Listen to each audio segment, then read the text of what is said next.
Can everybody look at the person next to you and go, hey, good job. That always works. It's amazing. Hi. Who's ready to get discovered by the media? Yes. This is my favorite meeting. We've been doing this for about 15 years. And the reason I do this is because 15 years ago, when we started the Above Board Chamber, I noticed that there was a disconnection between my wonderful friends in media and my wonderful friends in the room, in the business community. And I wanted to make sure we've met each other in this kind of circumstance, because they cannot do their job without you. And you can't get your job out there without them. And I would hear stories from the people in the business community, and they would say, well, we can't work with so-and-so because they cost $1 million, and they just have these crazy stories. And I used to sit there and go, no, that's not true. I said, and then something came out into the world, and I'm not being political, I'm just saying it. Something came out into the world called fake news. And nobody would talk to them. And it made me crazy. I was like, these are my friends. These people sitting here are amazing. They're moms, they're dads, they're brothers, they're sisters, they're somebody's kids, they're all these different things. And they have a job to do just like you. So today, I thought Jim was having a problem. Today, we want you to meet them, and we want them to meet you. So we're gonna do a bunch of fun things. For instance, before I forget, I'm gonna put little pieces of paper out on the table in a couple minutes, and you're gonna be able to write your questions. If you have any questions, you write your questions down, and we're gonna bring them up to myself or my co-MC, where you're gonna meet in a couple minutes. And let's find out how you really get discovered by the media. Because it's confusing to us, and it's confusing to them sometimes. Yes. I remember many, many years ago, we used to have, how many people were old enough to remember like WinFax and stuff like that? You know, we would get stuff that way to the media. And I remember when I used to send stuff to my friends in the media, and I'd say, hey Karen, did you get my press release? And she is on the phone with me, and she has a pile in front of her that's probably this big of press releases. And she'd say, and I said, it's pink. And she'd say, oh, and she'd pull it out. And I got my press releases out, because you had to find ways to help them reach us, but it worked. But things have changed, and people have evolved, and things have evolved. So we need to stay close with our media friends, and they want to be friends with you. They want to find out stories. Like, you have stories, some of these people. They need to know those stories so they can put it out in the community. Those good stories that we all like to hear. So we're trying to get us all to work together. How do you get on Naples Daily News? How do you get on Fox? How do you get on NBC, which Peter's probably on his way? All these different things. We got a great panel of great people.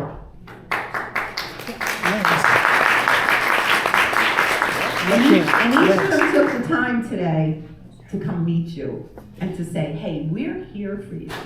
And we want to make sure we can help you get discovered by the media with the correct information.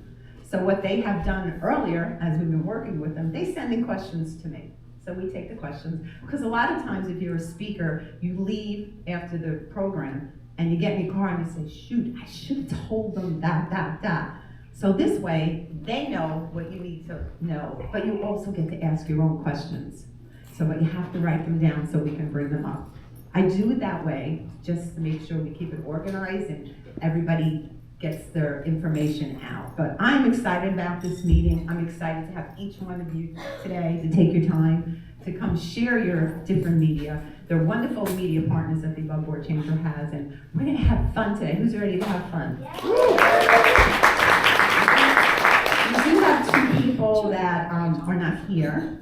iHeartRadio could not make it, I'm sorry. They will be in Lee County. Lee County is our meeting like this on this Thursday. And Steve from Naples Daily News and Fort Myers News Press is a little under the weather right now. So he gives his apology, but he also gave me his prize, which is like, I think it's in Naples Daily News, it's a quarter page full color ad, so somebody's gonna win that. So Steve said, make sure they know somebody can win that. So we're excited about that, and we thank Steve. So we're excited, but it's not about the gifts here for the Above Board Chamber for this food. They're just fun. They're fluff, they're fun, you get to use them and they're over with. It's about meeting each other. It's about bringing the community together as one. And that's, to me, is the most important thing, to have you in here and to walk out that door better equipped to understand how the media works, because they're all different. And what's interesting, as you will learn today, they all take things in different ways. If you don't know the way they want their press release or different story and stuff, it might not get picked up because they have so many. It's not like they don't want to do it, but they have to make decisions fast.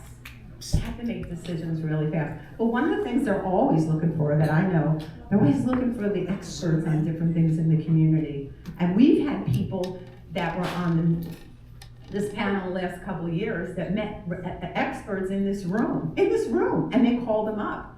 They called them up and say, hey, such and such is going on in the community, what do you think? So they're looking to meet you as experts.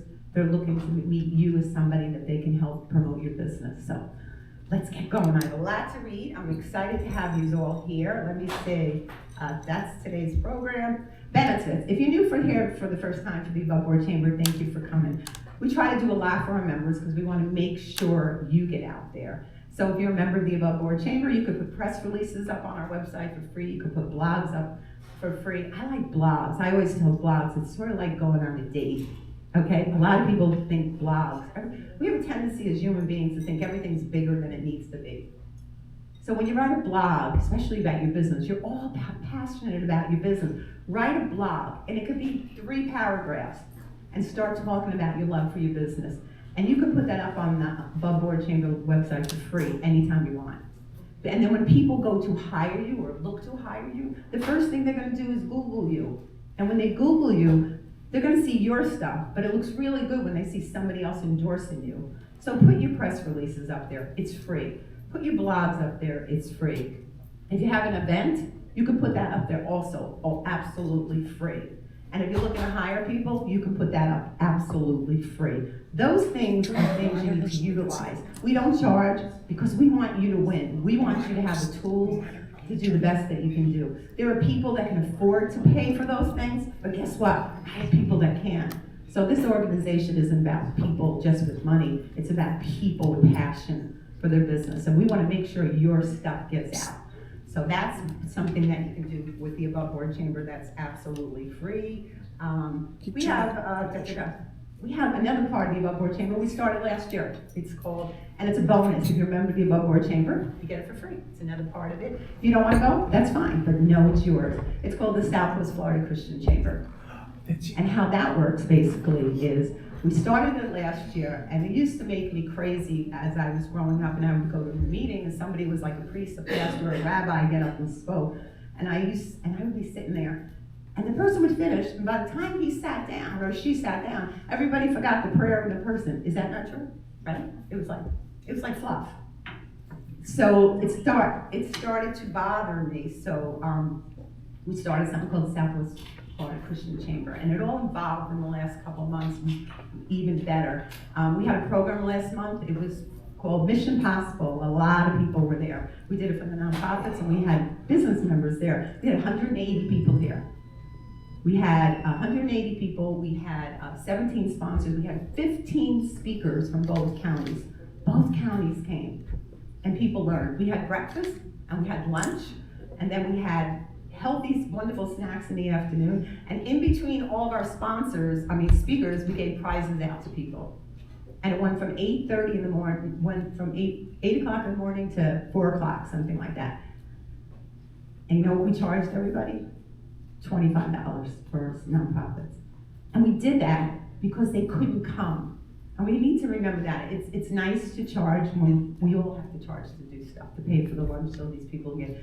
But we wanted to help the nonprofits in the community. A lot of them are losing money. And they're scared. So we brought the best of the best here in these 2 rooms so they can talk to people and learn from people what was available and how they can help people and how they were appreciated.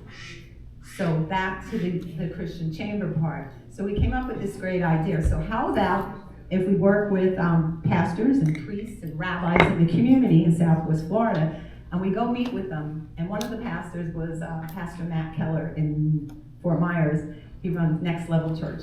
And I said, Matt, you have 3 great churches, and that's really nice. And you have great programs, but you can have somebody right next to your church, and they have a problem in their house, and they have no idea what your church has to offer, none. And he looked at me and he goes, you're right. And I said, well, I'm making it our job from now on that we're gonna open the doors of all these house of worships, and we're gonna knock down the walls. And each month, when we have the Southwest Florida Christian Chamber, we do breakfasts, and membership is free for members. Everybody's gonna learn. So that pastor or priest or rabbi, whatever, is gonna get up and say their prayer, but then they're gonna tell their passion and say what their church has. So everybody that walks out that door is gonna learn something. And they're gonna tell somebody else, and they're gonna tell somebody else. You have that problem in your house, you need to go there. And what's gonna happen is those house of worships are gonna grow. And when they grow, it's gonna make me cry, this is my passion. They're gonna get more money. And when they get more money, they're gonna help our nonprofits. And that's what we want. We gotta work together as a community. So those nonprofits, that 180 people there last week or 2 weeks ago, they're gonna be able to come in to the churches and find help where they can, they're gonna get help. So as a community, we're gonna work together. So we're looking to form 2 advisory boards. It's not gonna be a board, it's just a board that we can get into the churches and the temples and say, hey, we need to know what you're doing so we can help the community and we can help our nonprofits in the community. So that's what the Christian Chamber does. So if you're interested in being on the advisory board, you're gonna meet every once in a while, just getting us in the door. It's not a money maker, it's nothing like that. It's a maker of community to bring us back together. So no matter what is going wrong, when we're together, we're strong. And that's what we're gonna do, okay? So if you wanna be part of that, please let me know. So I'm very excited about that and emotional, which you can tell. Next month, we're gonna do something really different. I've done health in the workplace before, and it was always nice, but there's more things going on in the workplace with people being ill. So we're working with NCH, they are gonna come here, and they have 2 great things going on. They're doing something new, they're building this huge facility for people with stroke patients that's gonna be top of the line all over the country. But they also have an orthopedic program that's phenomenal that works with the top hospital in New York City. There's only 2 in the country that are doing that. In Lee County, we're gonna be working with Lee Health, and we're gonna work on what's new in cancer and what people need to know about breast cancer and different things. And then I wanted to do something totally different. I don't know about any of you, but there's a lot of drugs going around in our community to help people lose weight, right, in our country. And it's getting very scary. I have somebody in my family that's been taking a wonderful drug that she sticks a shot in her belly every day, right? I guess it's every day, whatever they take it. She pays $1,000 a month, right? And she has lost every bit of hair on her body. She's 40-something years old, and she said to me, I'd rather be bald than fat. And then I'm hearing other stories, and I said, I want to find out what exactly is in that drug so we can help the people in our community. Because we have a tendency as individuals to look at Facebook or look at this and find out about drugs and what's new and what's easy, and it's hurting our bodies. So we are working with Florida Gulf Coast University, who are members of the Above Board Chamber, and they're bringing in their top scientists, and we're going to talk about that. We're going to talk about these drugs and these shots that people are taking and what they're doing to their body. It's dangerous, and we have to be careful. We can't be sticking stuff in our bodies without knowing it. It's nice to be thin, but it's nice to be alive. It's a whole lot better. So we want to, and I think you shared with me the other day that they're finding they're finding cancer related to that. And she's going to talk to us in a couple minutes. But we got to be careful what we're doing. And the Above Board Chamber is really about educating the people in our community and making sure you know what you put in your body, what you put in your brain. My biggest thing is when you come in, you meet people, which is great, but when you walk out that door, you're a whole lot better than where you walked in. So, and you will be today, because the people that you're gonna meet, you're gonna be wowed by, because they're not unreachable, they're reachable. They're just like you and me. They gotta do a job, and they love their job. You know the passion you have for your job? They have the passion for their job, and they're gonna share that with you today. So I'm really, really excited about that. So that's coming next month, and that is October 7th in Naples, and 9th in Fort Myers, and this Thursday, as I mentioned, is How to Get Discovered by the Media in Lee County. So we're excited about that. We have some great sponsors. I'm just gonna announce them. If you're here, just stand up. We have people from Chapman. Where's Chapman? Stand up. Wait. No, not people from Chapman. Who else is from Chapman? From Chapman, stand up. Okay. Lake Michigan Credit Union. Where's my people from Lake Michigan Credit Union? I knew LCM Engineering, they could not make it today, but they're wonderful sponsors. Gulf Coast International Properties, Vicki Tracy couldn't make it. Naples Cancer Advisor.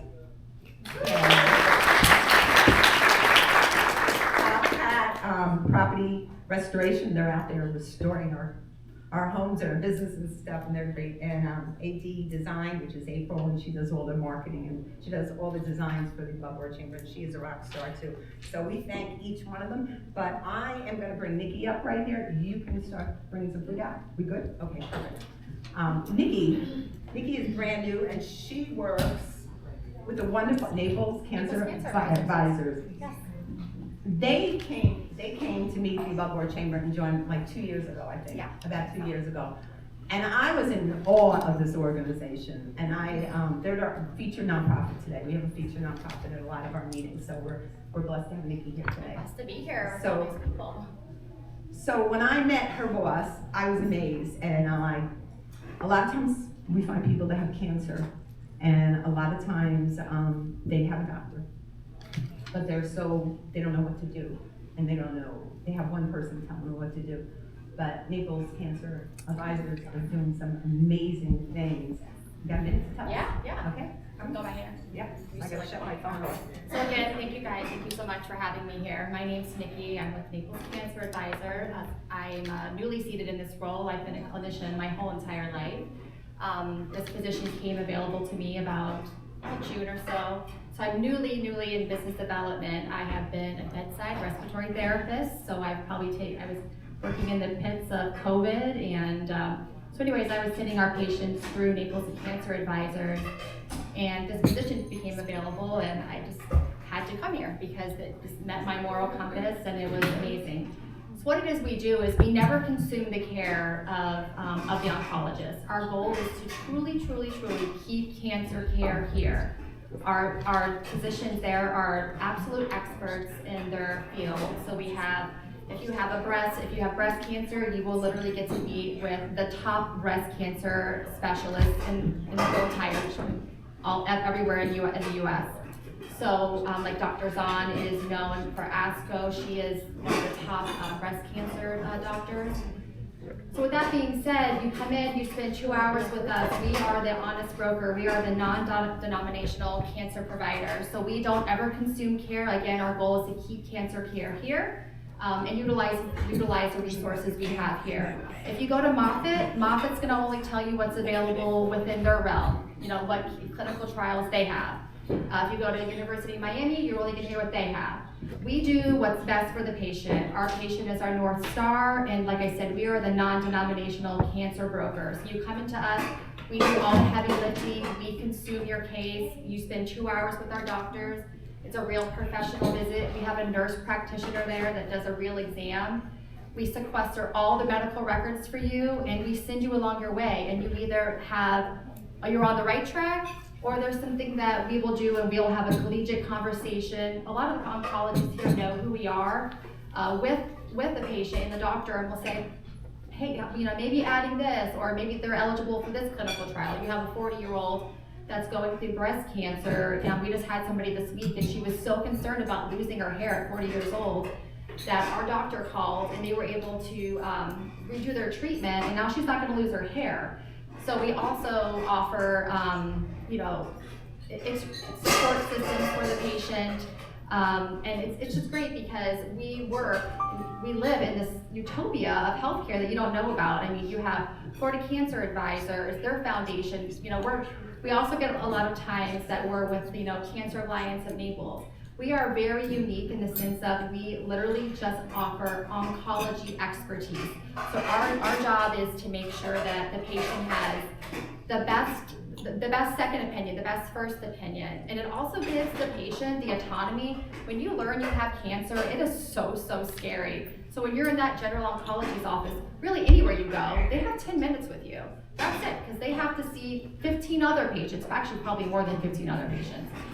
We slow the process down. We want you to have the empowerment that you need as an individual to know what it is. You bring your family in. We want you to know the type of cancer you have and what you're gonna overcome and like the steps you have to take to get there. And we are able to provide you with all the resources that you need and really get a good picture of what this looks like and what type of journey you're gonna be on. And then we take you and we get you back to your oncologist. We truly want to keep cancer care here and not send patients out. Our demographic is elderly, so they maybe don't have the means to be traveling back and forth for radiation. You can get the same cancer care at Moffitt that you can get here. There's no secret sauce or secret wand. You can get that same cancer care here in Naples at Florida Cancer that you can at Moffitt or the University of Miami. Everybody has the stigma that you have to go to a better place, but that's not true. And I'm telling you because I've been a clinician and I've worked in oncology care, that's not true. You can get the same cancer care here. And we have all these resources in our community. And I'm super passionate about it because I'm from Florida, so I'm like a unicorn. I'm from Naples right here. This is where I was like born and raised. So it's important for us to keep this cancer care here. And again, people can't travel and then, people taking off work to come and support their families. We have so many resources here, and if we collaborate together, we can definitely have a healthier, better outcome in our community. And also, the most important thing is, we do not take insurance, we don't charge, we are 100% free. We don't charge nothing. That's it, nothing. It is unbelievable. It is a hidden gem. So I will say we are very, very well rooted in Cincinnati because our founder is from there, so everybody knows who he is. I don't know if I said this or not, but our doctors are not aligned with any institution or any pharmaceutical company. So again, that is so important because they're not giving you or telling you about a drug or a clinical trial that's going to benefit them. It's only going to benefit the patient. So that's who we are. So come find me.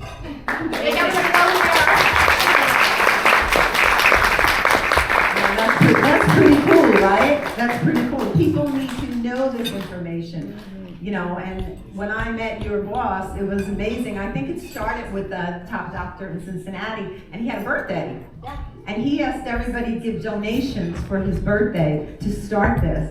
And he raised over $1 million from friends all over the country, I guess.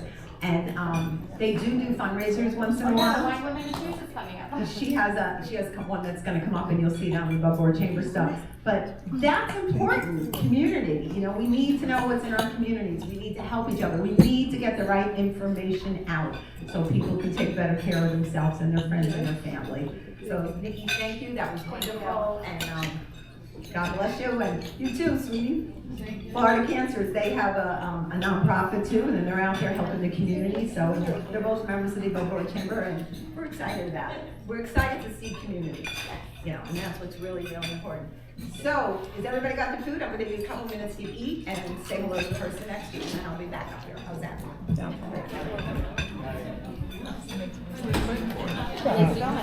Good. Much good. You sitting against the wall.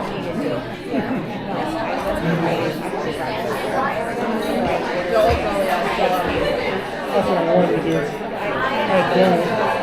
I saw your boat was blocked. Oh yeah, my boat. Yeah, my boat? Yeah, not my boat.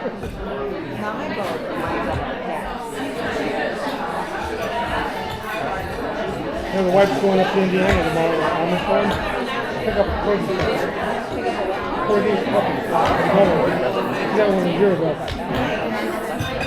I had before for her.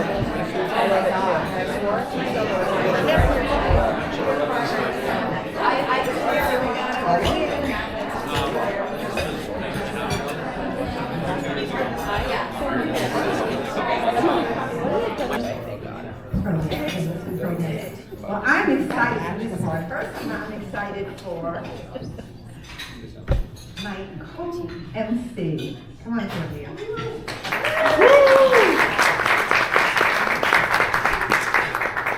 So Mia is the Vice President of Marketing at Chapman Insurance Group. Is everybody familiar with Chapman Insurance Group? Woo!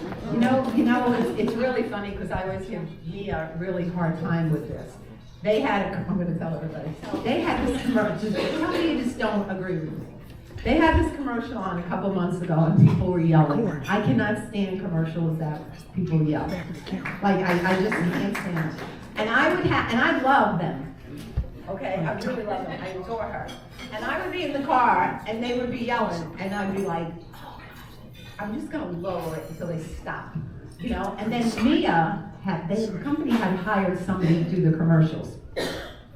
And it was making me crazy. It was like, God bless his soul, the guy, remember the guy who came Carl with the cars and he was selling and he used to yell all the time? Another one, I used to shut the radio down. I was like, oh, these people, why do they have to yell? I went with the car, listen to nice stuff, you know?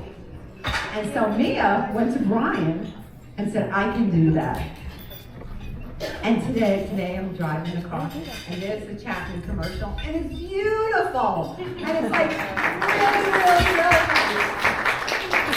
I am so proud of her. So she's in charge of all the marketing in the Chapman Insurance Group, and I'm just really, really, really proud. And she's a millennial. Hey, I love millennials. I gave birth to a millennial. So I adore her, and I'm so happy to have her join me today. So we talked about it and said, come on, let's get you up in front of people, and we need to have every generation up here and work with every generation because together we're a community, right? Isn't that community? So what we're going to do is we're going to start asking some questions. Oh, you know what I forgot to do? You know those little pieces of paper? No, they're here. Oh, they're out? Liz has them. Gosh, we got really good people here, don't we? Whoever did it, thank you. But those little pieces of paper, has everybody got one in front of you? Okay, if you have a question, write it down, raise your hand, and somebody's going to bring them up to us. So we'll work on that, right? So we have some wonderful questions. So we're getting ready to get discovered by the media, but more importantly, to get to know each other, right? Which is really important.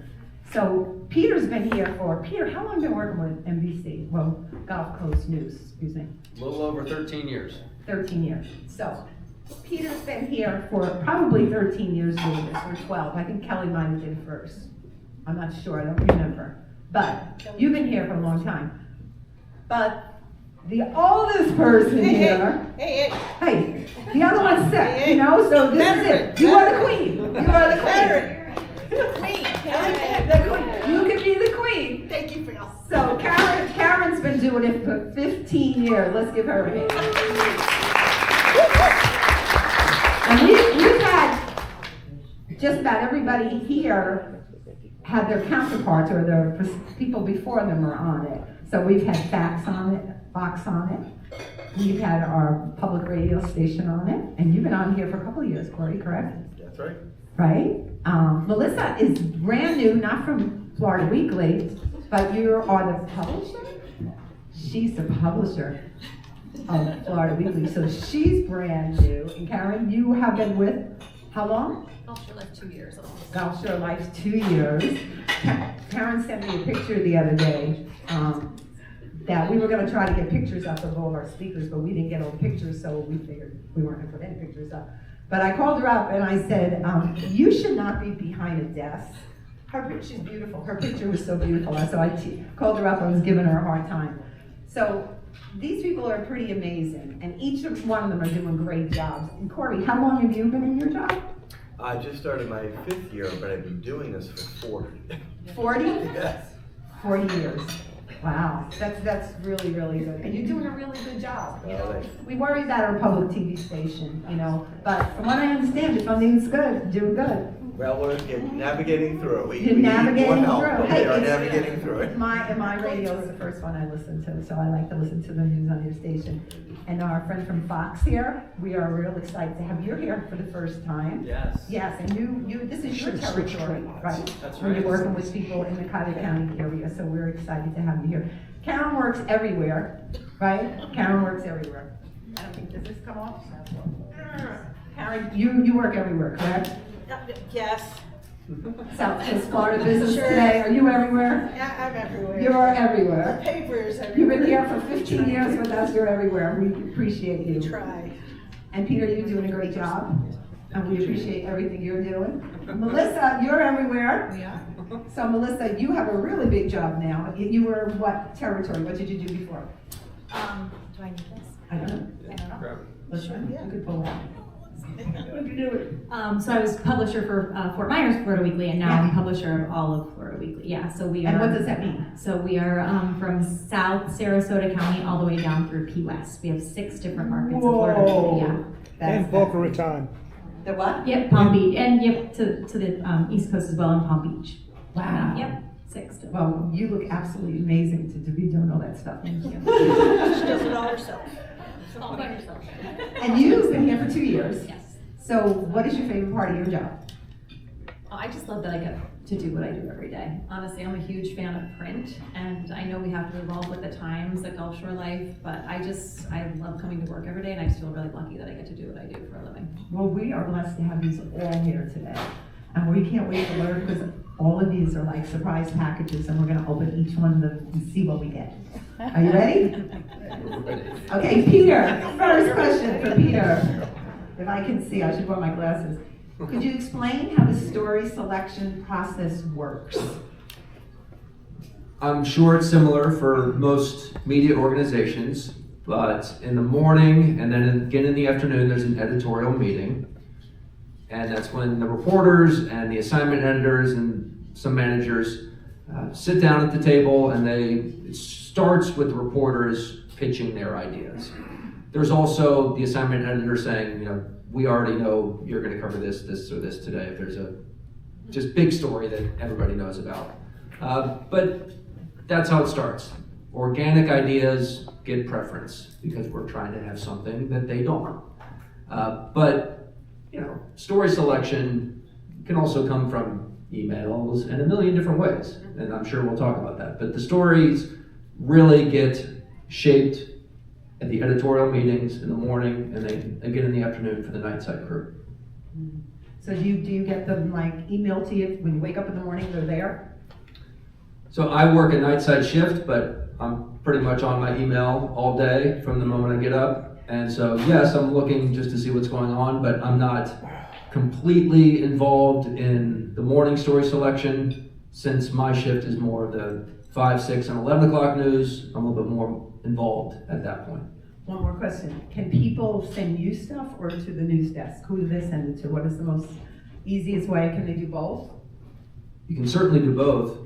My personal belief is that you have a better chance of having your story covered if you build specific relationships with reporters or anchors. So an email, you can send me messages on Facebook. I'm always on my Facebook page. You like me?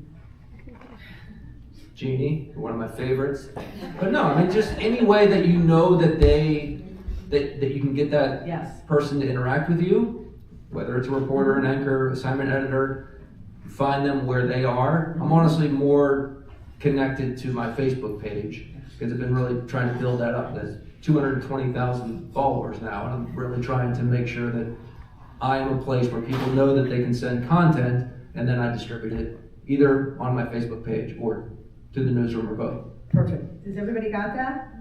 So if you can find Peter on Facebook, you're on LinkedIn, but you don't really get involved in LinkedIn a lot. You're just there, right? Correct? Am I correct? Correct. I love my job. I'm not looking for another job, so I don't find myself on LinkedIn a lot. It's a great site. I have the app. But I think I check it twice a year. When I go on, I'm like, oh my God, how many freaking notifications are there? I just want to make sure we're steering them to the easiest places for them to get you. And make sure if you send me a message that it's to my work one, because I don't ever check my personal Facebook page either. My work one is the Peter Bush TV. So by the end of this meeting today, Peter has one job that he does at all how to get discovered by the media. He has to do a dad joke. So you better you want to do it now? You finished? I'll tell you the joke I posted on my page this morning. Go ahead. What is a penguin's favorite type of dancing? Favorite time of what? A penguin's favorite type of dancing. Pole dancing. Classic.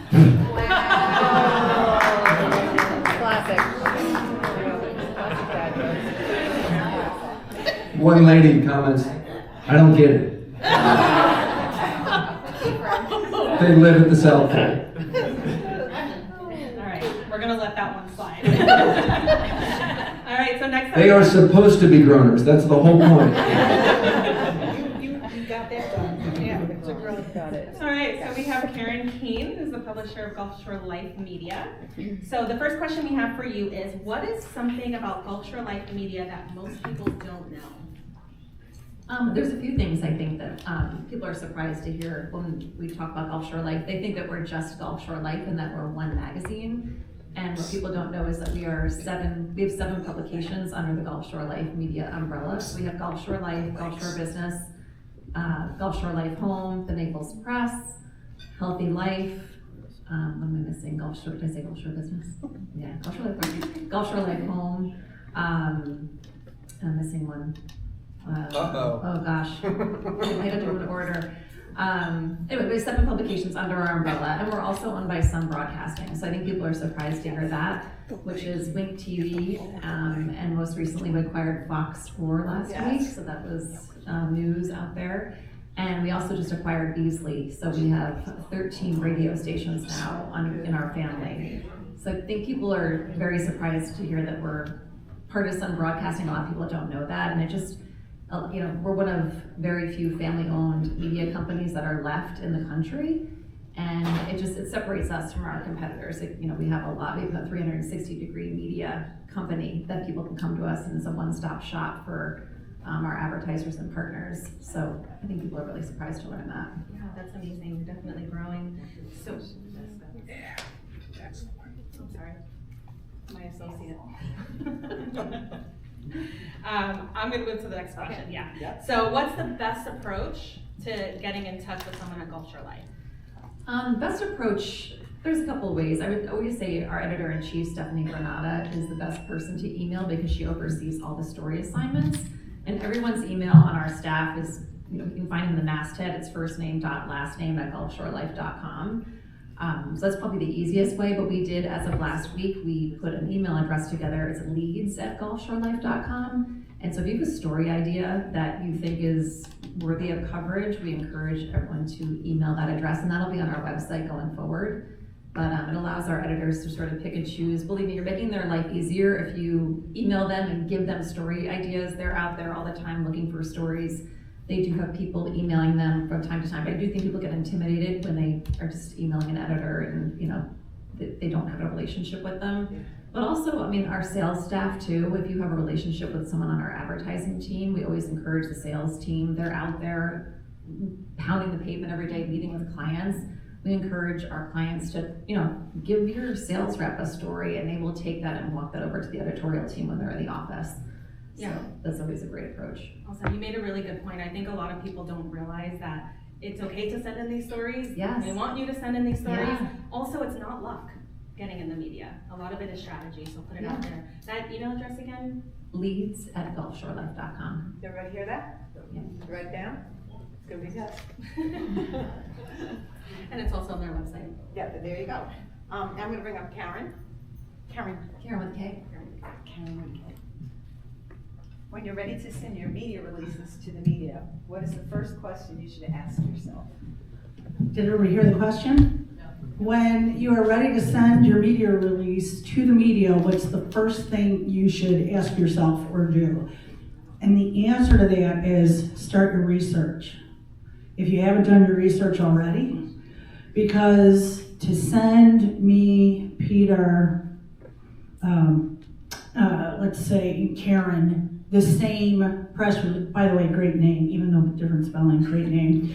We Karens need to stick together. So, but you're not gonna get the same response from all of us. And that's because I will take the time to respond and say, I'm really happy that your daughter is going to state for her cheerleading championship, but it has nothing to do with my paper. And our mission is to provide news and information to help business owners run their businesses better. So I always refer them to fellow panelists that have the same audience. I say, go to this general community media, that's where you're gonna be, it's much more receptive. So a lot of media, Peter, how many emails do you think are sitting in your email box? I thought, Tens of thousands. it's more than that, because I thought I was at 50,000 and someone asked me the other day and I was at 100,000. So now we handle our email differently than most people in the media, but just know that we are getting those emails and we have to sort through them. And so you really need to make sure that you're connecting with that person. And we'll probably get into this a little bit later too. Doing that research, once you've decided, okay, now I know where I should send this, then how do I get it to them? Make that subject line pop. Make that subject line say exactly what your piece is about. Because again, we're just scrolling through all those emails or wherever we get those sources. So do your research, start with that. Make sure you match your press release to the media, and that way you won't be as disappointed either with the results. Karen, could you repeat where they sent it to, so they have it? Oh, for me, it's publisher at, it's a long one, but once it's in, it's remembered, thank goodness. It's publisher at swfloridabusinesstoday.com. And my cards are on the table, and I also have more cards if you want to get those. Subject line, pole dancer. Yes, yes, that would be. Don't anybody else take that. That would be. Everyone will open that email. Got that right.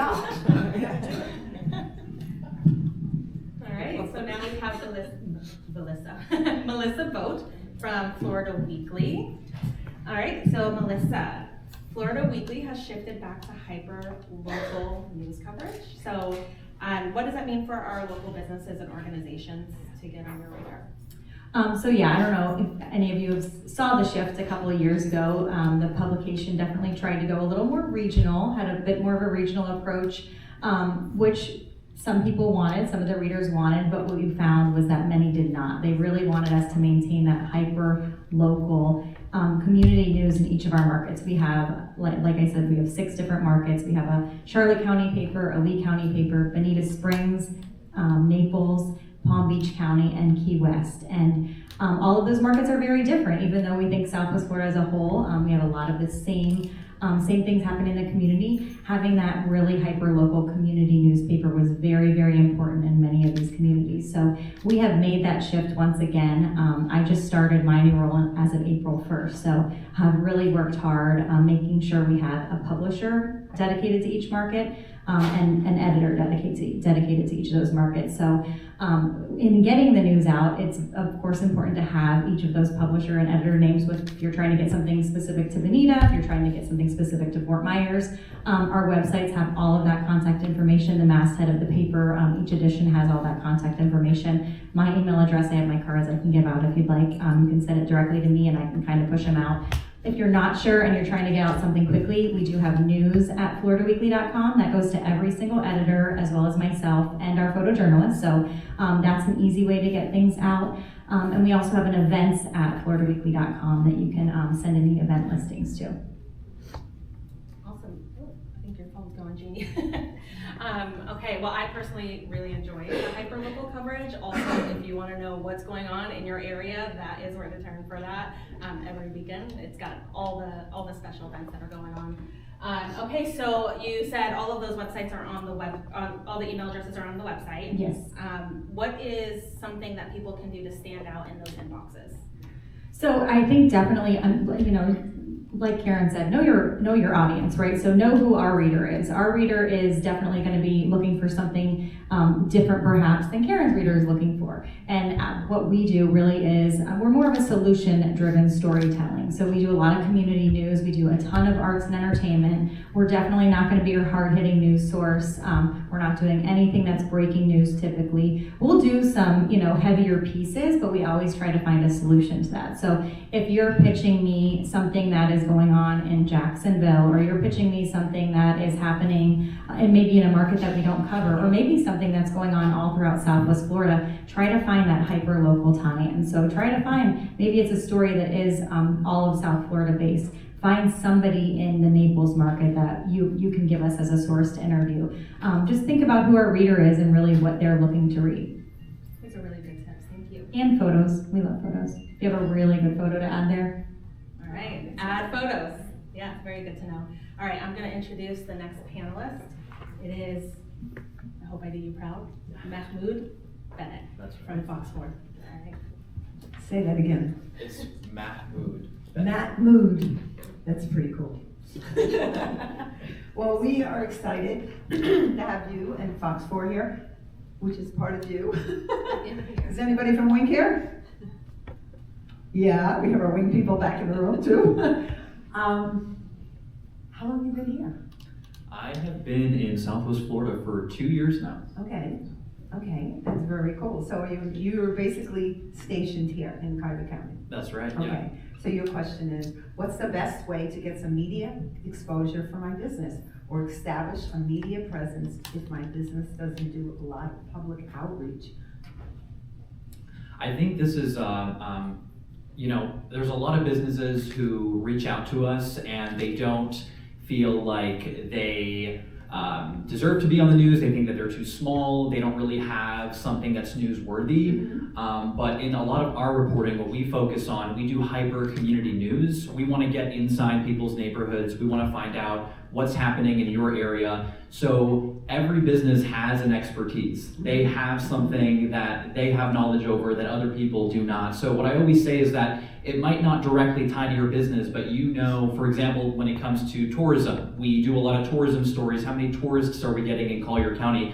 The businesses on the ground know how many people are coming into their shops. They know what people's spending habits are. So what I do is I love to find people who will reach out and say, hey, I'm noticing a trend. I'm seeing we're getting a lot of people, but we're not having a lot of people spend money in our shop. And that itself is an important story angle for people to know. People want to know how their local businesses in Collier County are doing. So that's just one example. Your business may fall into many of these different topics that you can weigh in some expertise on. So if you have a good understanding of your business, the knowledge that you have in this community, bring that to us. Again, we focus hyper on community news. Bring that to us and just tell us what trends you're seeing. And from that, we like to spark ideas. We're heavy on the organic ideas. We do report the breaking, but we do like to zero in on those things that are directly impacting people on the ground. That's good information. Now, how do they get a hold of you?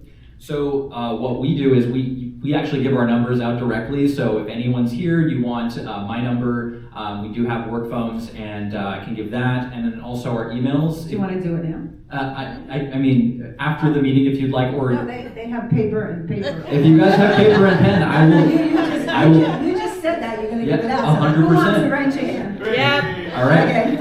It is 239. You could do the email. We could do the email. Okay. 239-940-8588. That's the phone number. And then email is my first name dot last name at fox4now.com. So that's MAHMOUD dot and then BENNETT at fox4now.com. Boy, the phone number was a lot easier. But I think you're doing great, and I think you have a lot to offer the people of Cuyahoga County, right? Yes. Yep. Excellent. Corey. Corey. All right, Corey. So, recently we've all heard about the funding that you guys lost for public media. That's both federal and state funding. So, how has the audience for WGCU responded to that? Well, we're grateful for that. This community has always been involved with WGCU. We are among the strongest stations in the country as far as consumption of public media, which some people are surprised. For some of our detractors that might think we lean one way at the politics of this region, they're surprised to hear that on the PBS side, we have the highest market share of any PBS station in the country. And on the radio side, we're always a top 5 station. So it starts with consumption and value of what we do. And that's why I bring that up. And then it comes to participation. So it's very early, and we just lost this funding. It is $2.2 million of a small little $12 million, operating revenue budget. And in July and August, those are typically our slowest months. A lot of our donors are seasonal, so they're not here. We have about a 70% increase in philanthropy this July and August versus last year. So the community is rallying, but it takes a lot of $120 gifts in a pledge drive, or even a lot of $5,000 or $10,000 checks from larger donors to make up that $2.2 million. So we're on our way. We don't know if those early returns, so to speak, are borrowing from the future. They're just doing it early, or those are additional gifts. I've got some wonderful letters saying, thanks for having that meeting about your situation, and a $10,000 check drops out of the envelope, things like that. So, that's gone really well, but I'm really dedicated to keeping the staff in. Stations around the country are cutting back, which was the administration's goal, was to soften our voice, to have less resources. But over these last 4 years, we've doubled our staff, and I'm committed to maintaining that staff and continuing all the services that we provided. But to be realistic, we weren't done growing, and that growth might be what's at risk. We might have to slow down that trajectory of growth unless we have those additional resources, because even though gifts are up, we've got to make up that missing money. Yeah, well, that's amazing. It shows how much people value public media. Well, thank you. So for the people in the room here, besides donations, is there anything we can do to support you guys? Okay, well, businesses do the same thing. So, it's called, corporate support. It's not advertising. It's a little different than advertising. I actually, is Day Consulting here? I know they're usually here. Day Consulting? No, okay. No, but it's funny because I saw their ad recently. I was like, what is the difference between that and an underwriting message to help people understand? Because oftentimes people call us on the corporate side and say, I want to support the station, but they can't do it in the same way that they advertise it. So I was going to play that 30-second spot and then read the 15-second spot that shows you what we can do, because we don't want to waste anyone's time, but we do want them to be part of this. So if I can even, so many of you, this is. That means without those words, we're in the peak of hurricane season. In 2024, there were 14 insurance companies here in Florida that denied over 50% of their claims. Were you one of them? Not if you called Day Justice. Your politicians might be in the pockets of insurance companies, but we aren't. At Day Justice, we don't cut. We win. We were here for you throughout Irma, and Milton, and Helene. We were here for you this storm season as well. Get Day Justice and Fulton and Halton. So we can't do any of that, which is why I joke about it. But an example of what we have to do is just support for WGCU comes from Day Consulting, negotiating with insurance companies to serve homeowners during hurricanes, floods, fires, and other losses to rebuild and replace your property. More at dayconsulting.com or the phone number. But that's the big difference. I just use that as an illustration because I don't want this room to be disappointed that, I want to support the station, but I can't run my ad. You can't, but it's called underwriting. It's regulated by the government. If we run afoul of that, we will lose our license. So it's not just, maybe we won't get caught, and then we can't provide our services. So it is what's called a value-neutral description of products and services. So that's how many business owners in this group can help. And then when it comes to nonprofits, the regulations actually don't apply. So nonprofits' language is a little bit more lenient. Thank you, Corey. Got some questions. If you have questions in the audience, just raise your hand and we'll write them down. I'm back to Peter again. Are we getting good information? Yes. Okay. We just want to make sure you're getting some stuff. What do we got here from Peter? Peter, I don't know if you answered this well enough or anybody else did, but you were really good answering in the past when you look for experts in the community to talk on different things. Like, that's really important. Like, there's a story, if you got to have them on your speed dial how you get a hold of that person. How do these people in this room get on your speed dial to let you know that they're an expert on certain things? So you can either be proactive and build relationships, again with reporters typically, or if something happens that's big in the news that day, I'm thinking like, okay, so up north when your pipes freeze, that day we're going to need some plumbers to talk to. We're going to want to go out with a plumber and see some, go on a call. If you call the newsroom or already have that relationship and say, hey, I'm going out to fix, somebody's AC today, it's 115 degrees, we're going to love that story on a day when that's relevant to the news. So that is the best way to have us feature a business, so to speak, without advertising, is for them to bring value to our viewers in the form of being the expert for a story. So again, reach out and say, hey, if you ever do stories about, we do real estate stories all the time, and the reporters that are more likely to do the real estate stories, like Dave Elias. Dave has had the same insurance experts on for years, but they're so dependable and they always answer his call and they're quick to getting back to him that they probably had some good value for them being constantly featured talking about the insurance industry. Same thing for a lot of different industries that end up in the news. If you are an expert in that, or if you see some sort of news story that's building in your industry, pitch that story to us. Say, hey, Mahmoud had a great, that was a very good pointer, saying, hey, we're a small bed and breakfast in Naples. We're noticing traffic is way down this year. It might be tariff related, it might be just general economy. And we'll go, okay, well, we've already got the people who are experts and will talk to us. That's probably a story right there. So it's building relationships, but then noticing when a story is probably going to be something that the news is going to want to cover, and then being available to them. Yeah, those things are really important. So you might not even realize that you're an expert on what you're doing. So it's really important to get hold of all these people or their counterparts and say, this is who I am, and this is what I'd like to tell you about what I can do for you, because they want that, and they need to know in a second, correct?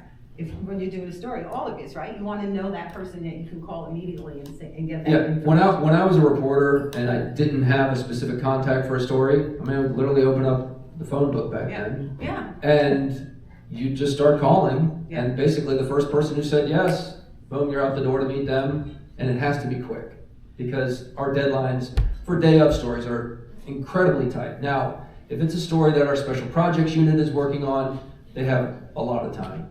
But typically, a day of story, you have 2 hours to get that interview. Because then you have to get other interviews, get video, write it, edit it, present it for the 3, 4, 5, 6 o'clock news. And it's difficult when you tell somebody they're going on the news and then something happens for any of your things, something that's bigger, and you have to bump them. And it's hard because they only can do what they can do. It's like all of us. And it happens, but that's rare. Yeah. Usually we will still air the story in some way, shape, or form. Yeah. It does happen, but it's rare. Perfect. Yeah. Okay, we have another question for Karen with the C. Karen King with Gulfshore Life. Jeannie keeps reminding me to hold the mic up. I'm sorry, guys. I'll try. I'll do better. Touch your lips. My lipstick will be gone. So. All right, so how has your company evolved in this digital age? So I think one of the things I love most about my job is, and in this market, is that print is alive and thriving, and we always say that. It's alive and thriving in Southwest Florida, unlike a lot of markets who have really had to pivot and shift to being all digital. And I think we're really fortunate here that we still have a demographic that appreciates print products. However, with that said, we don't want to be tone deaf that there is a shift to digital, and we need to have those offerings for both our readers and our advertisers. So we've taken steps. We go out there and a lot of times the sales reps will hear, oh, we love your magazine, but we do, we're going to shift some dollars to digital. So we don't want to, obviously in our business, we don't want to lose the advertising dollars. So we have to have things that are available and that are attractive to our advertisers. So over the past year, we've revamped our Gulfshore Life website. We've revamped the Gulf Shore Business website, and we've also, we're revamping the Naples Press website, which is gonna relaunch next week.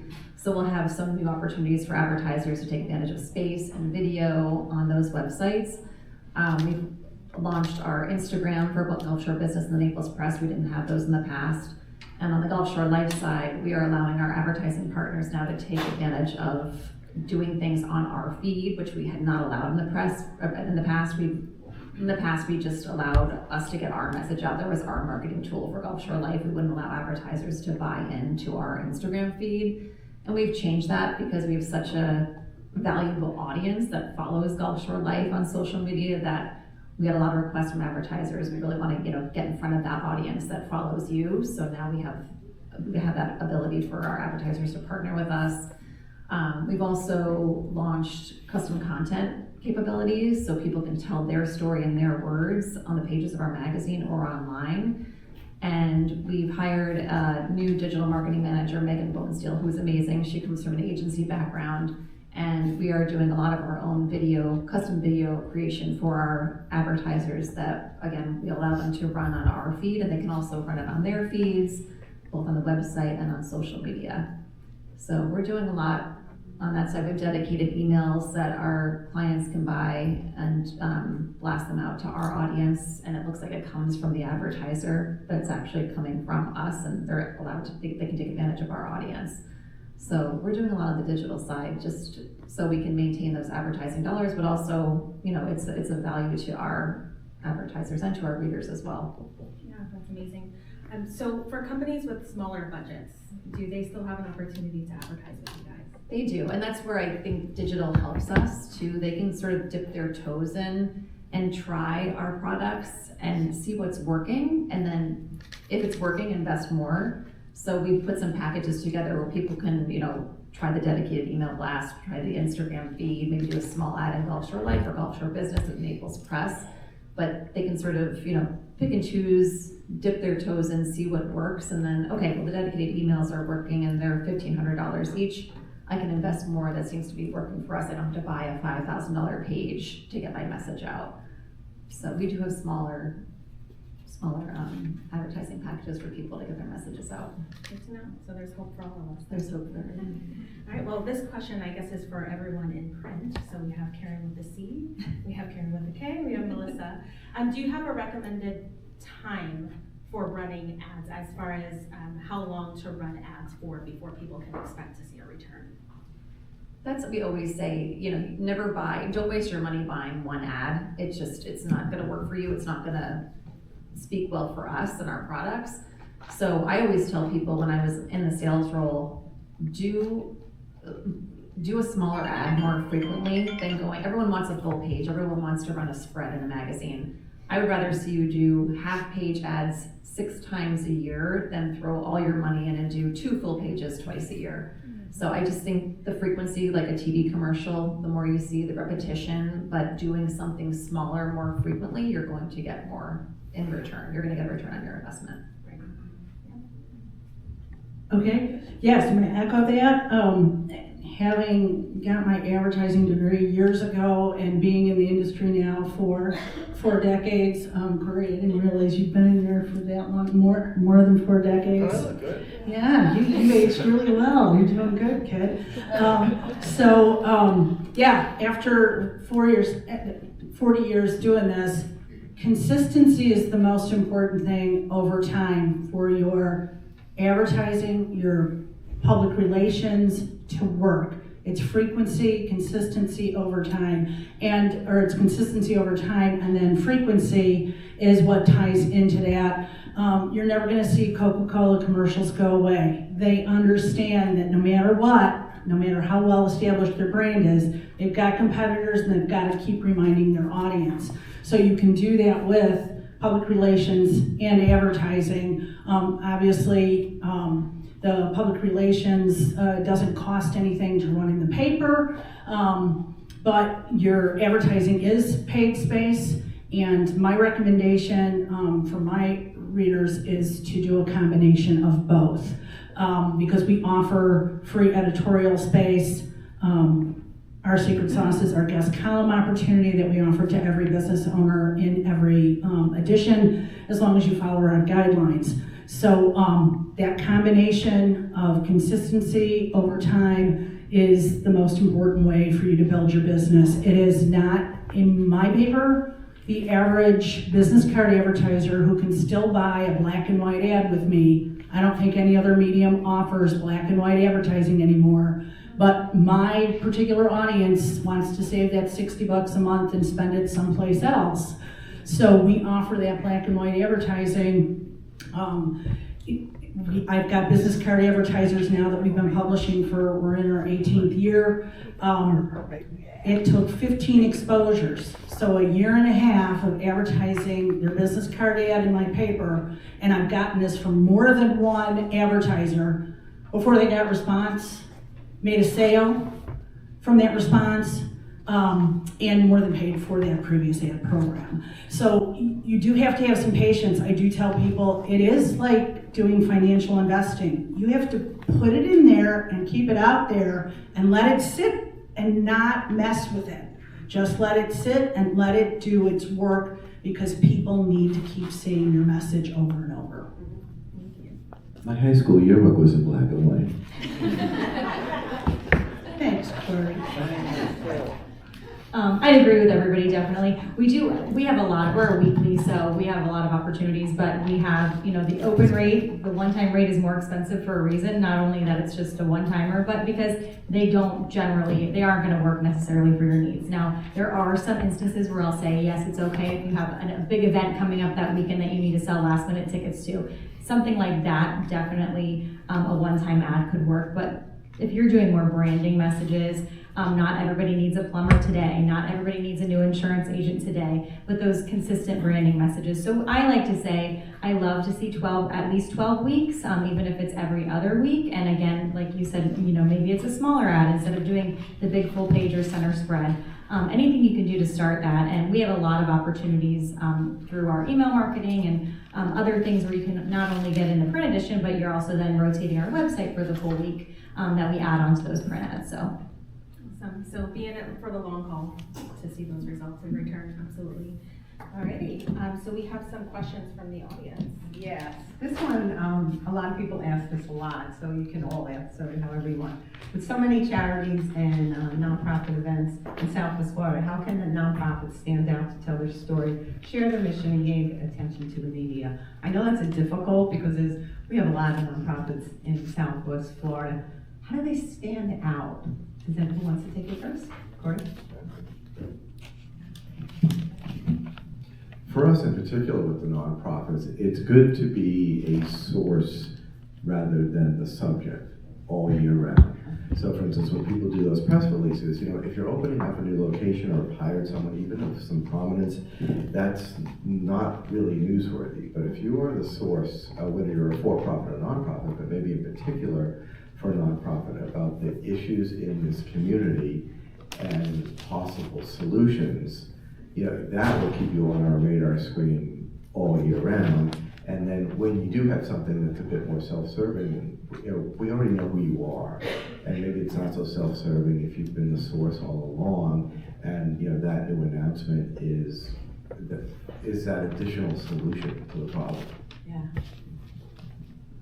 At Gulf Shore Life, we do produce every year the social register, so it's a special insert in our October issue, and our editors, they list all the nonprofit events throughout the entire year in Southwest Florida, and they're always looking for ideas for stories to put in that on an annual basis, and they dive deeper into what the nonprofits are doing, and they love to share stories, success stories from nonprofits. So I would just, again, it's an annual, so they do it once a year, so I would encourage people to get in touch with our editorial team and tell their story. And if you have an event, they do event listings in there, so it's a really great resource, and it's a polybagged, separate magazine. So Do you have a timeline for that, for them to? They have to, in August was usually is the Yeah, that's deadline. what I was thinking. Yeah, so it's Yeah. done, we've printed this year's. Well, that's something for everybody to remember next Yeah. year. By August, get that into their magazine so you can get that out. That's And perfect. people do hold on to it for a year. So Yeah. it's in the October issue, but then we have reprints that we hand out throughout the year through the charities. Perfect. So We all have rules, right? We all have deadlines and stuff we need to work. Karen? Yes, thank you. So in my newspaper, the nonprofits that we support all year long are business-related ones that are specifically related to our editorial mission. So the Small Business Development Center, SCORE, Above Board Chamber, depending on the topic of the panel, recently on the front page of Self-Assured Business Today. So special. I gotta keep her happy. Oops, I said that out loud. Jeez. I can do that because I'm the owner, right? Okay. So I don't know. Nobody else up here can say that. Yes, I can say that. So the 3 times a year, though, we invite every nonprofit in the area to participate with a guest column. It's up to 300 words that you can write about your organization, and 2 of those are coming right up. One is in November. That's our anniversary edition. We celebrate everybody's anniversary in the entire region. I picked that month because it's our anniversary, but nobody really cares about that, so we made it about everybody's anniversary.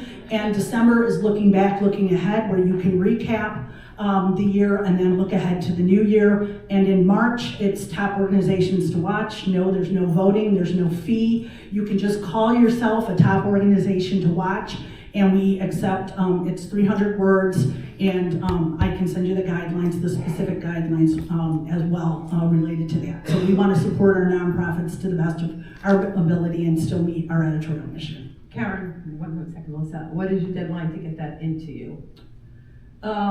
For November, Yeah. I don't have it right in front of me, Okay, but okay. Anybody can pull it up on our website right now, so calendar's there. I'm too focused on October, we're deadlining this Okay, week, okay. so my brain is in October mode right now. Totally get that. I just don't want anybody missing it, the thing. Melissa, you want to tell us? Yeah, sure. So definitely, I agree with what Corey said about, maybe I get a lot of asks for sponsorships, pretty much every single day to sponsor something, and we're a free publication, so totally supported 100% by our advertisers. So we don't always have those funds to sponsor. We can sometimes do in-kind sponsorships. Of course, but definitely being a source for stories or sending us an idea. We have front cover of our business section the last couple of weeks has actually been, I think 2 weeks ago, and I think this coming week is actually a nonprofit. So we look at nonprofits like businesses. So if you have a story idea, maybe that's not specifically focused just around an event, or you have an expert in your nonprofit, send those our way. Build those relationships with our reporters, our writers. They will contact you for those experts. And then, of course, like I said, our free event listings. It's an excellent way, just like Gulf Shore Life, excellent way to get your any of your events out there. They can be big, they can be small. And then invite us. Just invite us if you have an open house coming up, or you have, some organizations just do like a walkthrough. Invite our reporters, invite me, invite one of our editors, and if that's in your local market, to learn more about your nonprofit. It might spark an idea within us too. That's a great idea. Did everybody hear that? That's a good idea. I've not heard anybody say that yet in 15 years, so that's a really smart one. Peter, do you have that with nonprofits? How do you, I know sometimes the nonprofits have you like MC things, but that's not a guarantee it's gonna be on the air or anything, right? Correct. Because there's so many of you that do that in television. Yes, I will always post something on my Facebook page about it. Depending on the event, I could probably get the station to run a quick, some pictures of me being the MC. I would say your best chance in local TV to get mentioned as a nonprofit would either be to have your nonprofit be relevant to the news. I think the few times when we actually have like a frost warning, St. Matthew's House does a really good job of letting us know that their shelters will be open that night. And they're here, we're St. Matthew's House. Sabrina. So I mean, they have a great media team that alerts us right away, and that's relevant news for the day. Absolutely. They also do a good job. Cars on Fifth. It's a fun community event that has a lot of history. They will let us know. We'll make sure that we tell people in like our things to do segment that we do. It's not an official segment, but Thursday, Friday, especially in season. 5 o'clock news. We're looking to tell people a way that they can go have fun with their family this weekend. And you have it on your website as well? Is it on the website, like of things to do? I don't know that answer. Under our news links, they do have a lot of stuff, everything from story links to things to do. But I would say, if you got a big event coming up that your nonprofit is sponsoring or a part of, That's a way to get your name mentioned on the news. You know, there's a family fun, you know, pumpkin patch this Saturday and Sunday and wherever, sponsored by, or all proceeds go to, blah, blah, blah. We'll say that on the news. And that's great because a lot of families look for things to do, especially on weekends and stuff. Corey? One of the things I think is unique to us and I really personally enjoy doing is when I think about our audience, the philanthropic audience, they're donating to us. And so when I see galas in town, that really it's their moment to shine in the media and amplify their mission. When I go to some of those, you know, they might get an MC in the media, but the conversation of the issues isn't really pulled forward. And I feel like we need to lend our expertise when we interview people, for instance, on the radio for a half hour, or on TV for a half hour, or do documentaries. We are experts at facilitating the conversation and moving it forward. And I feel like something we should do and do sometimes. So this is an invitation to folks. When you have that big event, we can make that night really shine with the audience in the room who you want to donate, because we'll pull that story out in the conversation. So people ask us sometimes to be MCs. That's really not our thing, but to have one of our radio or TV hosts interview the person that's in charge of solving the issue will essentially be that half-hour radio or TV show live and inspire giving. So that's kind of an open invitation I have to the group that, you know, it's kind of our thing, so we should do it more. Yeah, I appreciate that because we do have a lot of people in the community that are doing great things and they don't know what they don't know. So that's why we have these kind of meetings, so you can figure out how you get a hold of these people and how you get your information to them. You want to share? Yeah, absolutely. I think that a really, really good thing that nonprofits could do is to find a way to insert yourself into the news of the day. So you have to be active on our news channels to understand what's going on and see if there is a local connection to the work that you do. So just one example that I'm thinking of, I had done a story about this neat new business that opened up on Fifth Avenue. It's Porsche Studios. And we had aired that story, super visual, really poppy colors, and somebody had watched that and reached out to us and he said, hey, I'm part of a local veterans group and we made all the banners that are inside of that business. So we're like, that's really cool. It's a group of veterans who are coming together and they're doing this behind the scenes and not anybody knows about it. So that's a way to insert yourself into a story, because in the news, and I don't know if I speak for everyone, but we always look for follow-up opportunities for conversations that people have, and for these big stories that break. We want to find a way to follow up on that. So that's an excellent opportunity. Find a way to insert yourself into the news of the day. Perfect. I was thinking as you were saying that, one of the best things that each of you do is make the invisible visible, and that's an important thing, because we don't know everything that's going on there. Karen, you got a question for us here? And I wanted to add, because I have not mentioned this before, but a couple of the panelists have mentioned that they should go behind the scenes and look at the story behind the story. And one of the things my newspaper offers for the nonprofits can take full advantage of is a spot. I choose these particular advertisers because they are normally not given media spotlight. So in every single edition, we feature an organization or a business, but mainly it's usually an organization that is trying to promote itself. So, and get the news out about what they're doing. So Career Source has used us. Goodwill of Southwest Florida has used us. And we feature this with a 4-page pullout or larger. And again, I have these every single issue. And it does work well for the nonprofits.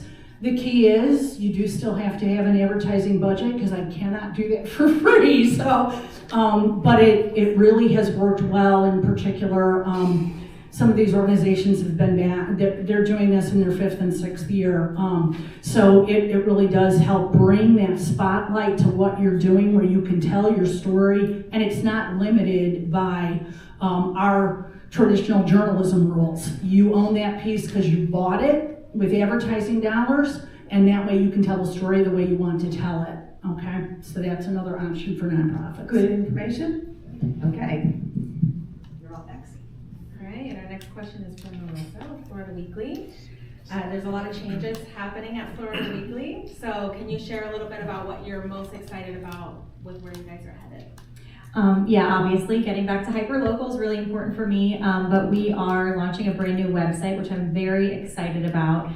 When I started Florida Weekly 2.5 years ago, I noticed our website was interesting the way it was laid out, so I kept kind of asking more questions. So in getting this new role, that was one of my biggest things, was getting this new website launched. So this role has kind of been in the making for a long time before it was announced, so I began work on the new website. And so what it's doing is it's bringing, right now you go to our website and it's really just a landing page. There's absolutely no news, which as Karen, talked about, we would be silly to think that we're just going to be able to remain in print and that's it for the rest of Florida Weekly's future. So now the website's actually launching Monday. You go to floridaweekly.com and it's going to be news. So we're going to be able to put your stories up. Right now, you send us a story if it's something going on Friday.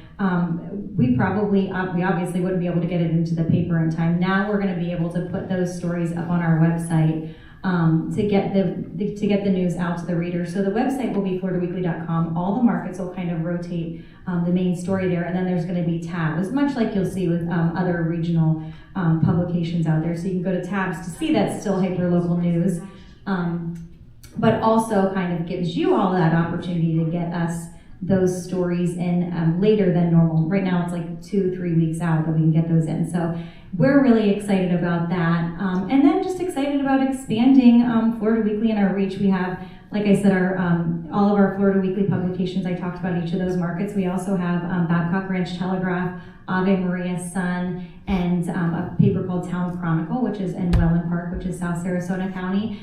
So we're looking to expand digitally, in print as well. Lots of exciting things happening for our future, expanding our team, and yeah, really excited.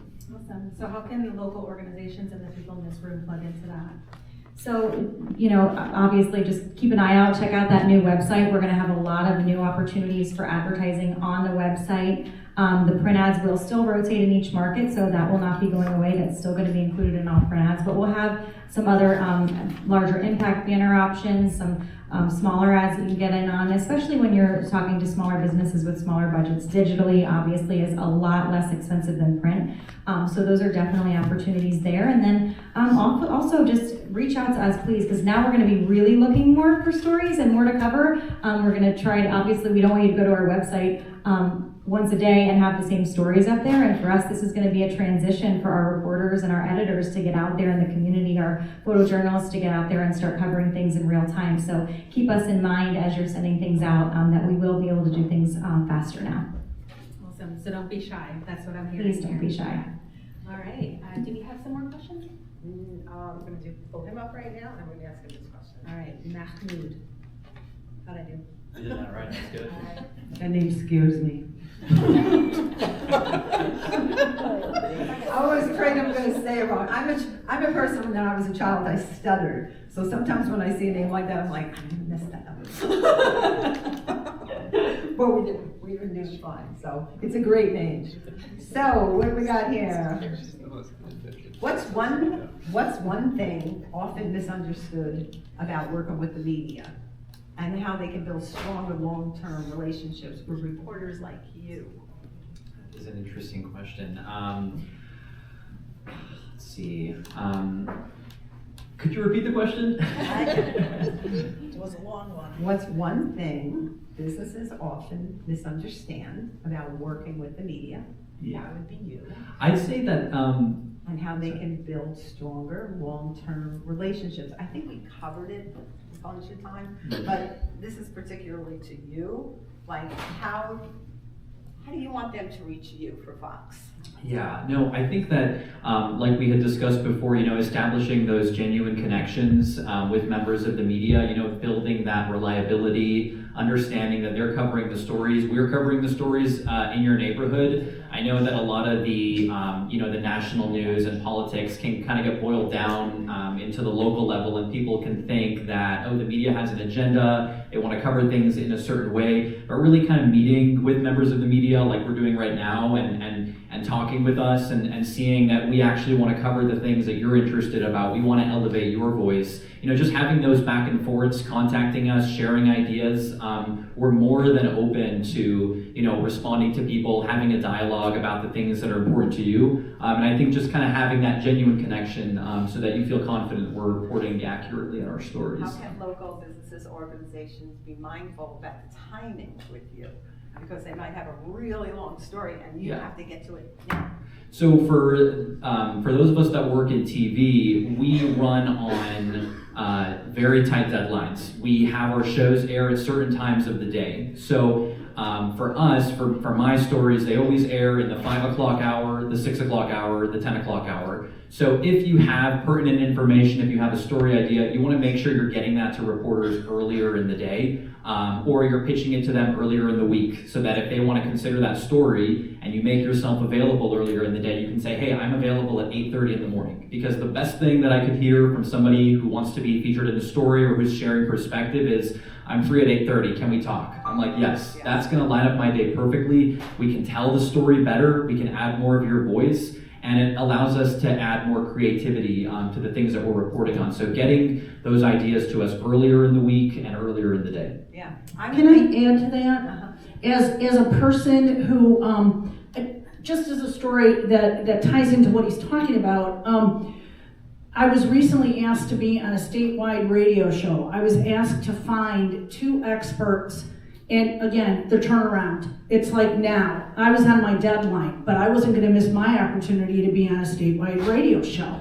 So I drop everything and I contact 2 people that tie into specifically what this radio show was looking for. One person got back to me within 15 minutes. The other person, and they are experts in their area, and the other person never got back to me. Ironically, they were the expert in their particular town that I thought of. And interestingly, that person has political aspirations. I was totally shocked. That person never even got back to me. So if the media, and I will never contact them again because they never got back to me. So if the media contacts you and says now, they mean now, because they don't have the time. And you have to drop everything to accommodate that. And it's an opportunity that it's there and it's gone. So I got phone calls from that radio show that I did. I made some major contacts from that radio show I did only one time. And if you don't reach out and catch that bird as it's flying by, the bird's gone. So that absolutely respond when they reach out to you. So if you see, correct me if I'm wrong, well, if you see somebody that's an expert on the different stations, don't think they'll be it forever. Because if that person doesn't pick up the phone, they need more than one expert. So if you're doing something, get a hold of them and say, hey, I can help you with this story if this comes up. And even write something about what you know. A little information, right? You need a little information background on the people that want to help you. They need more than one expert, so remember that. We would actually prefer multiple. Yeah. Because we don't want to make it seem like we're getting a free commercial to the same person over and over again. Yes, right. Or do it for But, right. but if they're always available and Yep. they're good on camera, obviously we're going to keep them in our Rolodex. Yes. Dating myself again. Yeah. But you know what I mean. Yes. We would reach out to that reporter and say, hey, if you ever need somebody else Yep. in that industry, I'm available to speak as well. And that reporter will probably say, it's probably good that I have a few because I don't want to just put the same person on Exactly. this massive Exactly. platform over and over again. It doesn't seem fair. Perfect. Everybody got that? Yeah. You all got cloud. Ready? We're gonna burn that tripod. All right, Corey, WGCU. All right, so what makes a press release newsworthy when it comes to public media? Sure. Well, a little bit like I was saying before is if you already know it to us because you've been that source all year round, and now you've got something that does maybe serve, your industry, your business, but it's tied to the thing you've been talking about for months. So for me, that's a strategy. So now it's relevant. You've kind of tickled us with this, for 3, 4, 6 months or all year round. Now I see the relevance to the thing that might be a little more self-serving to you, but it's tied in. So I think it's the long cycle. I always joke that we're not we're not breaking news. We're saying we should change our slogan to like, we're last and best. It's like, we take forever to vet a story and confirm that something is true. And then there's a little bit more depth in it because of that, but that's kind of our content model. All right, well, if it takes a little bit more effort, can you help us understand how someone can become a source expert?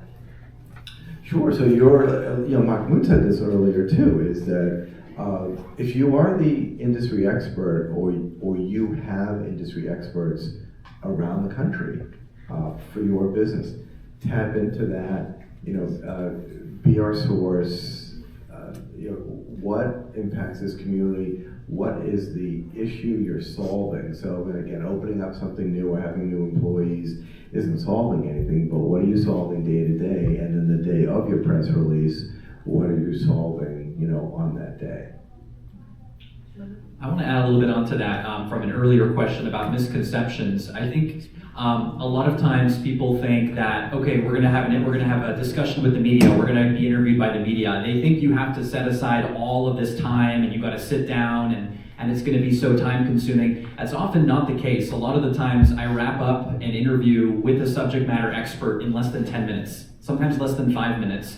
So sometimes people get so, I guess, they think that because we're talking with the media, we need to make this big thing. No, if we want to talk with you, we'll likely be available within minutes. I drive right up to you, and it's just a 10-minute conversation. And if you're available by Zoom, because we run on video, sometimes we can wrap that up in less than 10 minutes. So just know that we work on tight deadlines, so more often than not, we can kind of do what we need to do in a very short amount of time.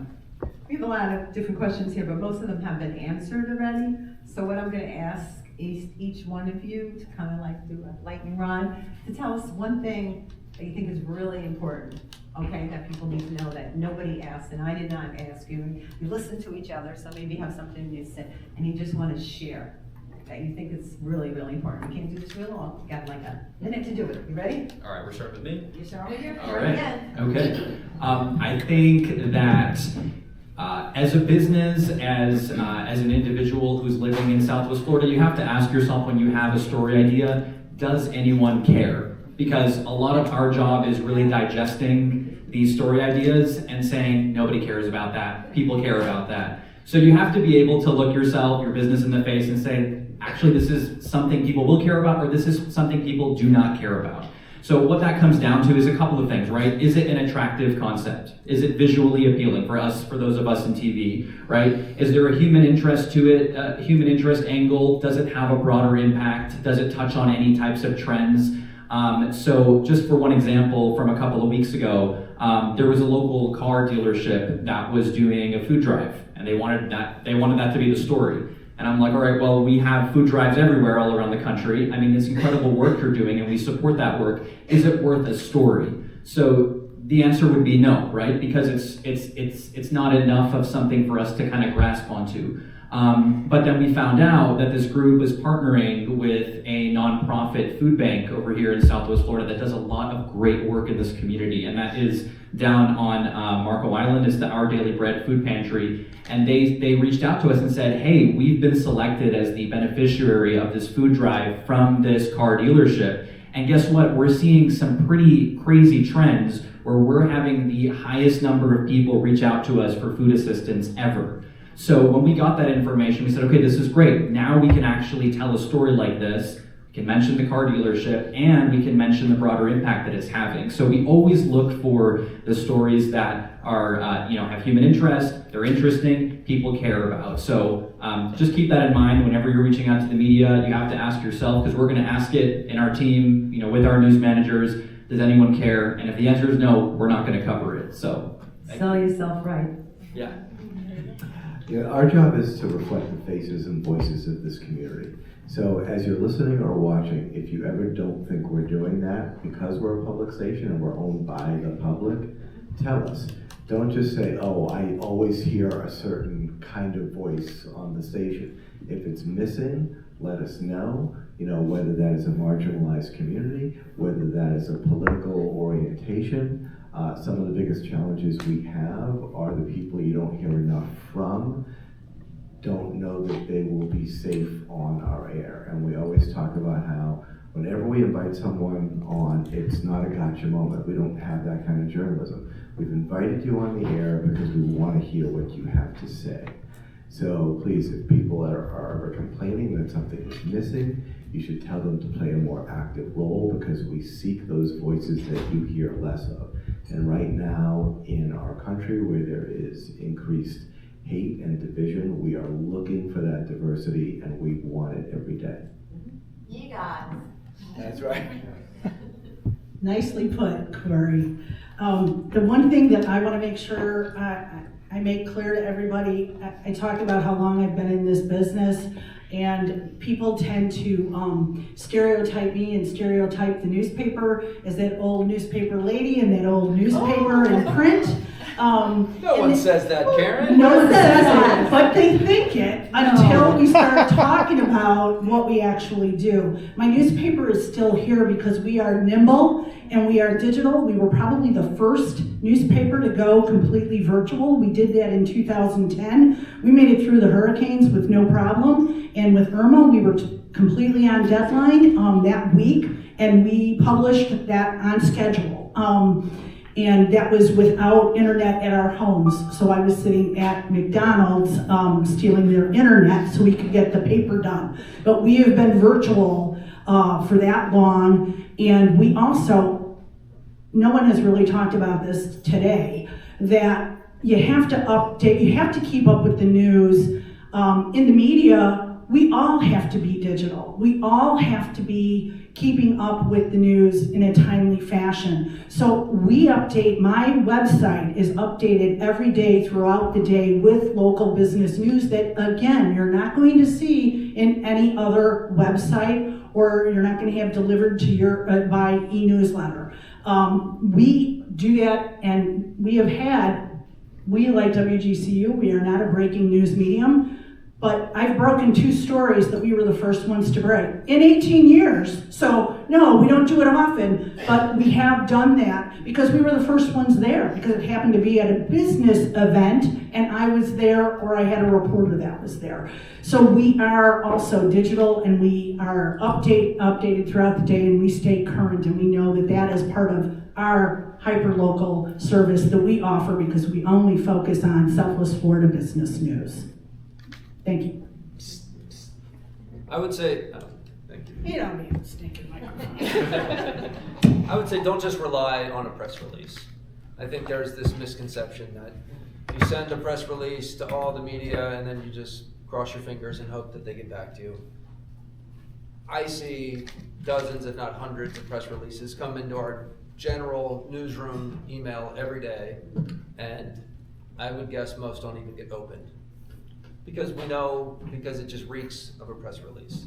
And we are in the business of getting ratings, and getting ratings is often breaking news or issue type stuff, but it doesn't mean promoting a business. There is a way, as we've spoken about today, to get your business or your nonprofit mentioned. It's usually just not going to seem like the commercial that you want it to be. So be news aware and be a little bit more nimble with how you're reaching out. You can still send a press release, but don't make that your only strategy for getting the attention. Get into people's inboxes, get in their DMs, as the kids say, whether it's Facebook or whatever, and just say, hey, I noticed you guys, I've noticed a good trend, or something that might be interesting to the larger audience, and then it kind of builds from there. Don't just send a press release and hope to hear back. It's, in my experience, not going to be a very high success rate. We need to intrigue our media. Yeah. Right? So that's what they're gonna do. I think everybody kind of summed up everything. I would just say and reiterate, I think we sort of said it, but relationships are key. I think everyone knows our community is definitely a relationship town. Southwest Florida is. So the better relationships you can have with people in the media. Karen said it earlier, even the salespeople are in our ears every single day on the editorial side of things, helping us find those stories, helping us find those connections. But the better relationships you can build with everyone in the media, I think the better it is going to be for you, for us using you as a source. And then when you have that big story that you really need help with, I was on the other side of things for years, working for a theater, and there were many times where I would just call and be like, I need help, and they would help me because we had that great relationship. So definitely build the relationships, maintain the relationships, maybe listen. Sometimes maybe don't always reach out asking for things, and just connect as much as you can with each of us. So I'll sum up what everybody said and touch on a few things. Just to follow on what that Ruth said, when you pitch a story or email a story idea to the editorial team, think about think about the story behind the story. Like for us, a new store is opening on Fifth Avenue. Okay, that's sort of newsworthy, but like, what's the story behind the person who's opening the store? Get into a little more depth about the story itself and not just about a store's opening. So having more context to what you're pitching is always good. And then I would say pick up the phone. When you're sending out a press release and to Peter's point about following up, pick up the phone. My phone, I think, rings twice a day in my office. Nobody's calling anymore. When someone does, I answer it. I'm like, who's calling? So just, did you get my press release? Follow up, and then, I can transfer you over to the editorial team and just have a conversation. And I think that's been lost too. And we get inundated with emails every day, and I just think you'll stand out if you pick up the phone. And she does. Whenever I call her, she answers the phone. It doesn't go to somebody else to get her. She answers the phone. So what do you think? Did you learn stuff? We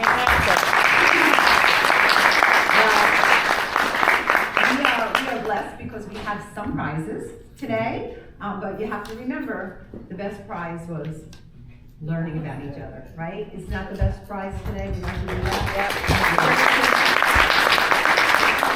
And here's our new prize here, and was she phenomenal? Here's our ambassadors. You want to come up here and pull out some stuff? You're welcome to say your name and where you are. Lori Kopka with the new Meridian Bank on Bonita Beach Road, opening October after.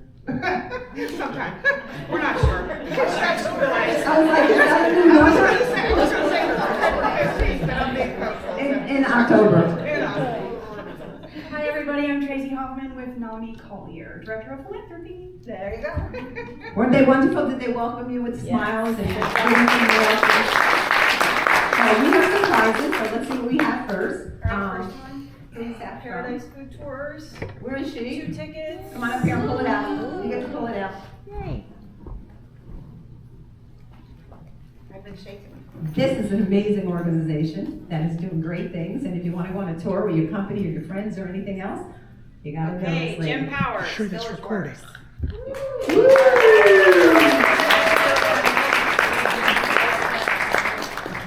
Do I hear we have 2? We have, yes. Okay. And You got it. we're gonna have 2 tickets and your food tour that you like.